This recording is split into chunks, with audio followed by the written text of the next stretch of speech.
Welcome to the Smart Thinking Podcast. This is my dad, Ted.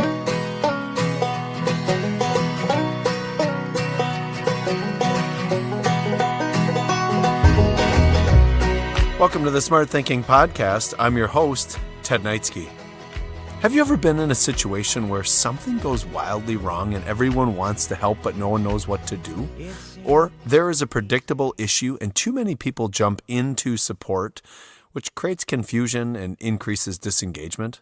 Well, how about we adopt a process and make both crises and change a little more predictable? This week, I want to help you as a leader and follower define your role and increase your confidence. And it all starts with the idea of sitting around the table.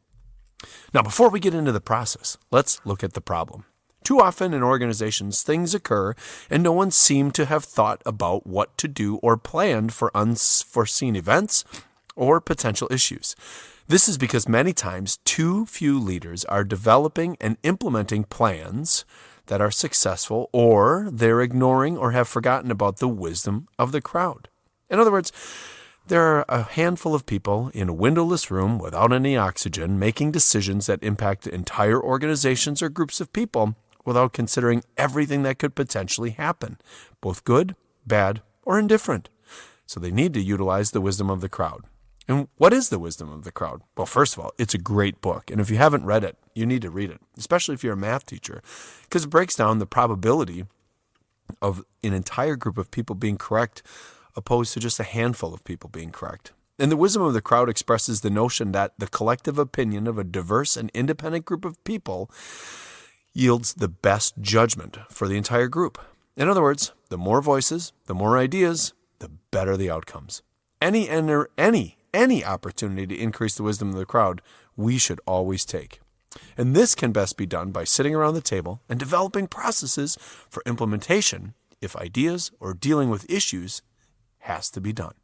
So before we get into this, a few reminders of who we are, because we are all leaders and followers. And a leader is anyone with influence over another person. Yeah, you just going about your day, doing your thing, minding your own business, and you do something and you suddenly become the role model for someone else who's in a position where they didn't know what to do, and there you were doing your thing, and suddenly they see, that's the way I'm going to do it in the future. Or you respond or react to a situation in which someone else has never been in before, and you model for them that way to respond, and one day they are in the same position and they think back, I'm going to do it just like they did. Now, followers are people who do four things. They collaborate, they accept responsibility, they are resilient, and they're engaged with intention. In other words, they don't sit around and cast blame on their problems. They find solutions. They do not quit on themselves. They accept the fact that they can't cast blame to other people, and they have to work with other people in order to get things done. So each of us, every single day, are both leaders and followers. And finally, we are also buffaloes, going to our storms and betting on ourselves to succeed, because that's what optimists do. We're never like the cow where we turn our backs and we ignore it and we find reasons not to engage in the storms we are facing, because why would we do that? Why would we endure more pain, prolong known outcomes, and ignore the things that are bothering us? Well, I never have understood why people do that. I also have never understood why leaders do not practice the two greatest strengths of a leader. The first being empathy, constantly wondering about what it would be like to be the people that they are serving and supporting, asking themselves questions like, what would I need if I were them? And when I was younger, especially for those parents listening, what would I need in the position that these kids are in, that I put them in, and how would I support them? And finally, reflection, empathy and reflection. Constantly asking yourself, what went well today? What did I do well for others? How can I support others better tomorrow? And what would I change so that I am a better leader for those that I serve? Okay, so that gets us to this idea of tabletops. Now, anyone in law enforcement or the fire service or the military immediately knows what this is. It's an independent process facilitated where everyone comes to the table in all of their different roles and reviews what everyone else would do in any given situation. But before we get into this idea of tabletops, working together, utilizing the wisdom of the crowd, creating processes and policies so that we could drive into the storms that we are facing together, I want to tell you a quick story of when I saw all of these processes roll out effectively. Okay, of course, it's through a story. When I was a superintendent, any given day, anything could happen, and I had very fortunately participated in many trainings alongside our law enforcement, our fire department, our sheriff's department, and even the Fusion Center in Milwaukee, bringing together the Department of the Treasury and Homeland Security and the FBI. That was a cool one. Future podcast on that coming. Okay, anyways, I learned firsthand how everyone would respond in any given situation and who would do what. Because when you participate in a tabletop exercise with law enforcement and police and fire, what you learn is how to deal with pretty much everything and anything that could potentially come your way. Now, it doesn't mean it works every single time because there's all different types of ways in which a plan can go sideways or we didn't anticipate something. But I will tell you this. I remember going through the tabletop exercise and just being incredibly impressed by all of the different ways that everyone was thinking. So here's what happened. One of the tabletops I had done, we did a water main break that rapidly flooded a school and caused a gas leak. The exercise was fictional and was taking place in mid-January in Wisconsin, and the day of the fictional crises was a -degree day, like 50 below zero with the wind chill. At the table are all of the emergency management people, police department, sheriff's department, fire department, state patrol, bus company, principal, superintendent, a few teachers, communication people, the janitors. I mean, everybody who would be in that situation, including a couple of parents who just happen to also be police officers and firefighters. There were around 30 of us around the training table, and they laid out the scenario for us. What happened next was really, really cool, and it's what I want you to be focusing on as you are thinking about how you could implement this as a leader, a teacher, a lawyer, a firefighter. Well, if you're a firefighter, you already know. But anyways, what happened next was really cool. They asked each of us to write out as many questions and worries that we had about the scenario, right? So here we are having a conversation about a water main break that then causes a gas leak, gas bubbling up in cold water into a building, flooding the building rapidly. It's happened. And they asked us, what questions would you have and what worries would you have? Well, immediately post-it pad after post-it pad after post-it pad of questions like, who would do this and where would we go here and what would we do? And we captured all of this and then we discussed what we would do. Now, the first question that came up was, where will the kids go if we have to evacuate, if they don't have coats and we have to get out of the building very quickly? And then other questions like, how long will it take to get the buses there? Where will the fire vehicles park if parents jam up the roads? Who will lead everything? Who will respond? Who will cover media? Then someone asked, where would a helicopter land if it had to make an emergency landing because the media was covering from the sky? I kind of laughed and thought, what? But the men and women in uniform looked at me very sternly and seriously and said, hey, where would it land? I mean, we were thinking about and talking about everything because all of these people come from all of these different life experiences, all these different trainings, all of these different ways in which they approach the world and life. So all these questions are being asked. And what we're doing is we're very quickly discovering we need checklists and processes and we need role clarity. These exercises are fantastic because we walk away with almost everything we need. Checklists, binder, and more specifically, and I'll say it again, role clarity. Because in crisis, people tend to get in each other's way. They don't know or honor a hierarchy. They want to do things. They want to support. They want to volunteer. They want to do things for everything and everyone going on. And as a result, what happens too often is we get in each other's way. People's feelings get hurt. And we're not paying attention to the ultimate expectations of, in this case, safety. Or in the other cases that we're going to talk about, potentially success. So many people with so many life experiences meant that we had a really rich set of processes. And while it's a really long day for a person like me to sit still, it's totally worth it. Because a few weeks later, I'm at a staff meeting at an elementary school, standing there talking about the passage of the referendum in new schools or something. And weirdly, in the back of the library that we were having a staff meeting in at the start of the school day, the phone keeps ringing. No one's answering it. They're just ignoring it. I was trying to be present, and I was also ignoring my Motorola Razr flip phone. Oh, I had a really cool one, the U2 edition. Anyways, finally, the phone didn't stop ringing, and the principal got up and answered the phone. The look of sheer panic on her face when she made eye contact with me motivated me to quickly close out my comments. However, she very assertively interrupted me and said I needed to get on the phone now. Of course, everybody in the room looks very nervous and panicked as I go to the phone. I grab the phone, and on the other end, I hear, "Mr. Knightsky, there's a significant student disruption at the high school. You need to get here now." I said, "Well, how significant?" And they yelled, "Get here now. It's significant." I hop in my car.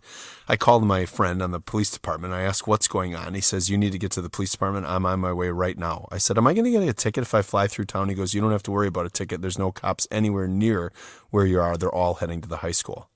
What had happened was around 150 students had protested in the morning a new rule that was put in place, and the school went into lockdown as a result of some students getting a little loud and, well, starting to tear things off the walls. And once that happened, well, 100 or so students were stuck out in the hallway, and they just started running around as a group in the building because they didn't, quite frankly, know what to do, and they were being led in a poor way by a handful of people. I arrived only to see the students run outside of the school, and then they were let back in to the gym where I was standing. I whistled very firmly, and most of them knew me because I had once been their principal. I was standing there with a police department captain and friend of mine, and they began to sit down in the gymnasium, and I began to process with the students what had happened and why it had happened. Well, a captain of the police department, who I worked with a lot, was standing with me, and the kids slowly began to calm down, breathe, and realize that they had made some pretty significant poor choices. They began to ask questions like, what's going to happen to us, and what are we going to do?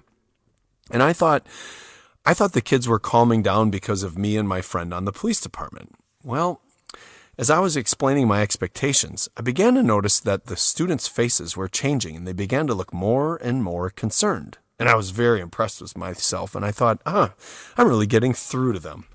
Nope. What was happening was behind me and in the gym, a tabletop exercise that had been run out at the county level was being executed. As I was very intently sharing my disappointment with the students, I stopped and looked over my shoulder to see around 30 police officers from multiple municipalities and jurisdictions who had slowly filled the gym, and they were prepped because they had run out a student protest tabletop at the county and state level, and they knew exactly what to do. They knew because they had thought through everything. I also knew exactly what I needed to do and what needed to be done, and so did almost all of the administrative team. We quickly fell into our roles, and no one was left wondering. I took over communications. I walked out of the school. The site began to normalize it. We began calling parents. Because we had checklists. Also, I saw a team emerge out of nowhere that would normally take months because we all had a clear mission. These were men and women from multiple departments and jurisdictions, other cities, other areas. They immediately walked in, they fell into their roles, and they knew what to do because they had gone through this and they had checklists. So, how does it end? It ends with clarity. Clarity. And here's my challenge for you. When you are implementing anything new, and I don't care what you do you do a tabletop exercise at the beginning to run out all of the possible scenarios?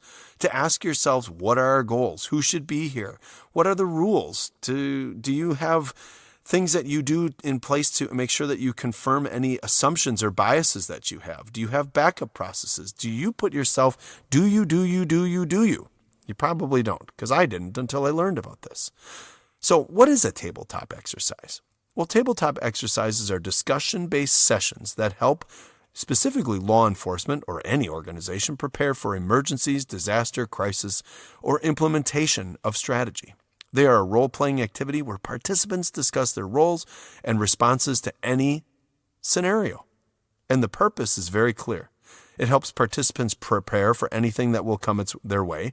It helps participants review their roles, procedures, and responses. And it helps participants align anything that could potentially happen. And how do they work? Well, you get an outside facilitator who guides the participants through a discussion of one or more scenarios. Like, for instance, let's say we're in a school. What would happen if, at recess, the security system locked all the students out of the building and we couldn't get back in? What would happen if we employed a new science curriculum and it wasn't making a difference? What would happen if? And then all the participants play their own role or other roles to fill in the gaps, and they start answering the questions. What would happen if?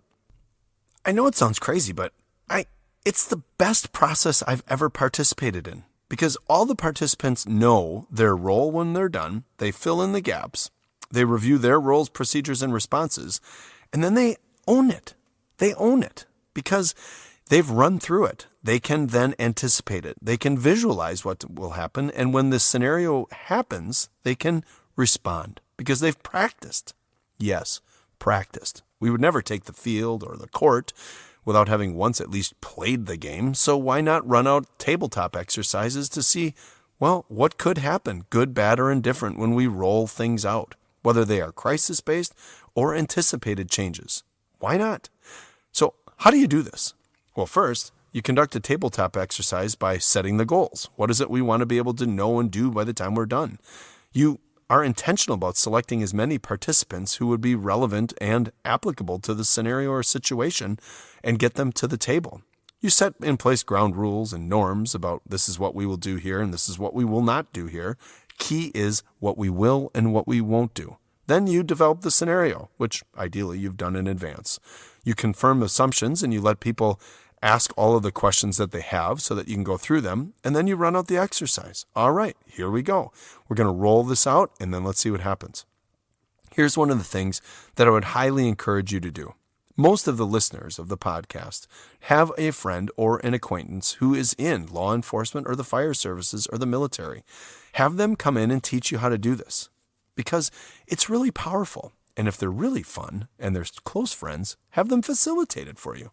So how would this work? Well, I believe we should run this process out for any initiative, any goal, any opportunity coming our way. Whether that's new curriculum, adoption of a new process or initiative, a change in the law that's going to disrupt our practices, a goal or implementation of any nature, even just a simple new approach to doing something. Anything that multiple people have to get involved in. We should have a display for that process and create clear expectations for leadership, like having checklists so that delegation of duties is very clear no matter what it is. How many times have you been involved in something and not clearly understood your role? The answer, too many. Well, leaders need to lead and followers need to follow. And great leaders roll out processes to support everything in their lives for everyone else. Tabletops should be employed anytime we are doing anything together that is new or could potentially happen. It doesn't have to be crises. This can be a really, really powerful, proactive process to run out scenarios. Okay, friends, even to the smallest level. Like, let's go to a school. We're going to have a choir concert.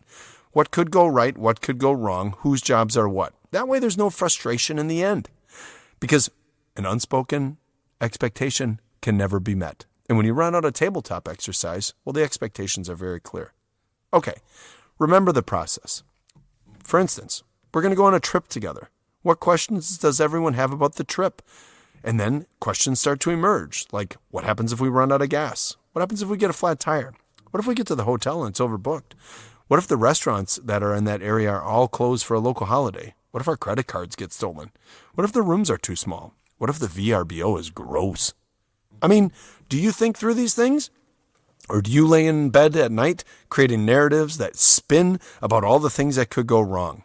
Because if that's what you do, you need to stop and throw out a tabletop exercise. Get everybody to the table and just start asking the questions that are creating anxiety for you so that you can have great clarity. No matter who you are and what role you are in the hierarchy, it's really, really powerful. Because then we answer all the questions and we put ourselves in a proactive and positive position. And we start the questions by first stating, whose job is it to address all of those different issues? If the restaurants are closed, whose job is it to find food? If we get a flat tire, who's going to change the tire?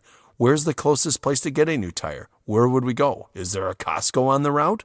And we all rest easy knowing that we thought about all these things that could happen. There's less anxiety, less pressure, and most importantly, we're proactive. After it's all over, if there was an issue, a crisis, an implementation gone sideways, we do what's called an after-action discussion, which you can go back in and listen to how to do in the Smart Thinking podcast in the 200-some episodes. All right, but we review using our reflection prompts. When we're done with whatever we did, we ask ourselves, what went well, what needs to change, and what wonderings do we have moving forward? a simple plus delta wonderings process. We collect all that, we improve our process, and then we have a tabletop all set to go for the future. And not a tabletop exercise. Instead, a process that gets laid on the tabletop with checklists and all of the implementation stages. Now, one quick side here. Anytime you get somebody new on your team who did not participate in any of these proactive processes, you've got to make sure that they are brought up to speed on it, because the day that something happens, you do not want to have someone feeling isolated and excluded and then driving their anxiety through the roof as they're trying to figure out, why does everyone else know what to do but me? Tabletop exercises are powerful and a simple way to create proactivity in your organization. Listen, too often things happen that we did not anticipate. That's normal. That's totally normal. And you can never prepare for everything. Yet, we also too often rely solely on one leader to do it all. And then the culture gets frustrated and we cast blame. We drive disengagement. And we create narratives that like leadership doesn't care about us. That's not right. Leadership cares. It's just we don't always have processes to think through everything. Until now, because if we start doing tabletop exercises on all the things we're implementing, all the potential things that could go right or wrong, we will have at least mentally thought through all of them. Listen, tabletops allow us to farm for dissent, prepare for disaster at the micro and macro level of implementation, and more importantly, at least get everyone talking about what will we all do and who will do it.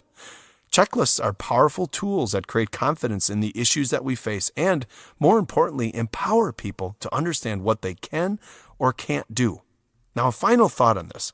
When we are preemptive in process, we need to lean into people's strengths and not put people into positions that they are simply not capable of or not motivated to do. Tabletops and discussing it all in advance. Get that all out. People will say, especially if you are a strength-focused culture, that they can do something, or that they will do something, or that they can't or won't do something. And that way, when all HE double hockey sticks breaks loose on the strategy or in the facility or the building, it won't meet resistance. Because everyone has practiced, reviewed, everyone knows what their role is, and that way everyone can charge into the storm using their strengths. So let's do some smart thinking. Describe where you could apply this process to increase team ownership and understanding. List people that need to always be in the room when proactively planning. And describe a past experience that would have been more successful had you done a proactive tabletop process. That's it. That's the Smart Thinking Podcast. Hey, as always, thank you for listening, thank you for sharing, and thank you for the feedback that you send me each week. Please make sure to rate this episode, follow along on the podcast, and make sure to help me help others by sharing these types of processes with them. One of the best comments I've gotten in the last few weeks is Mr. Knightsky, which I thought was kind of funny because my name's Ted, unless, of course, you're 12. But it was Mr. Knightsky.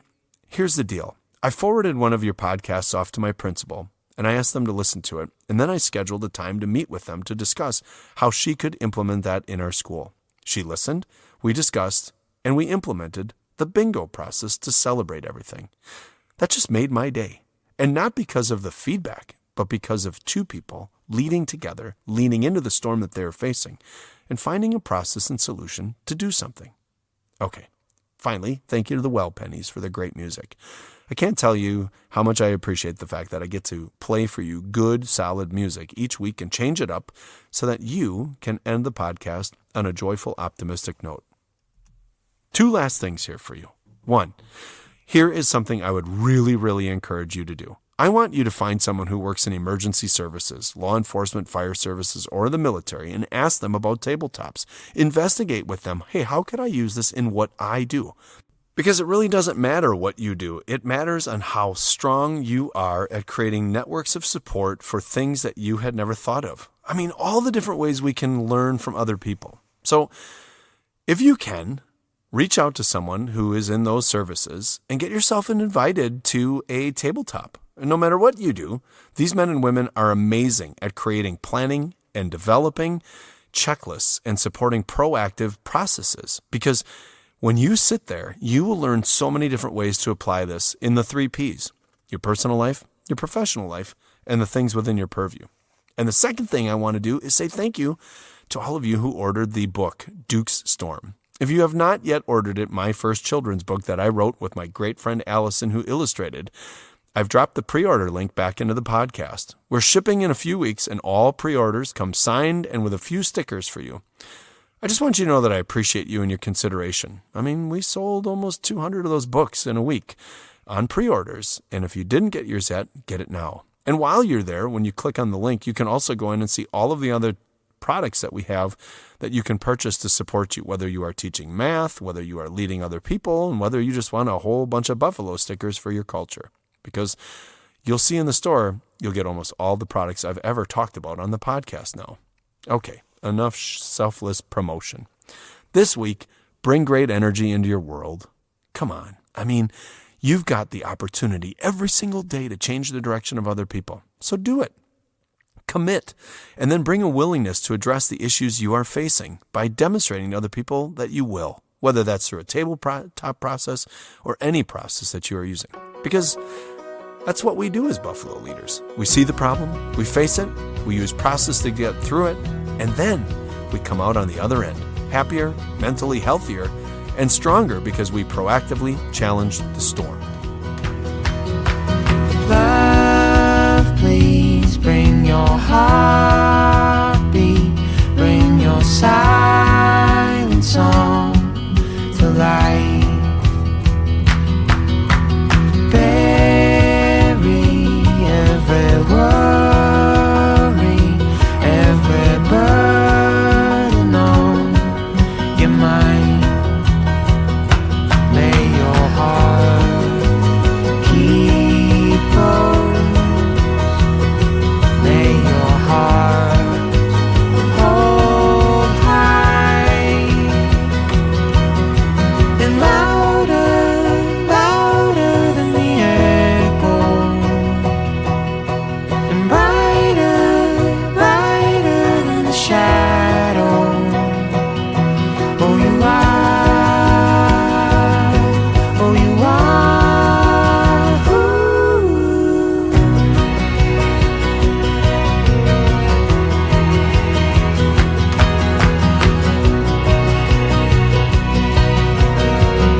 Heartbeat, bring your silent song to life.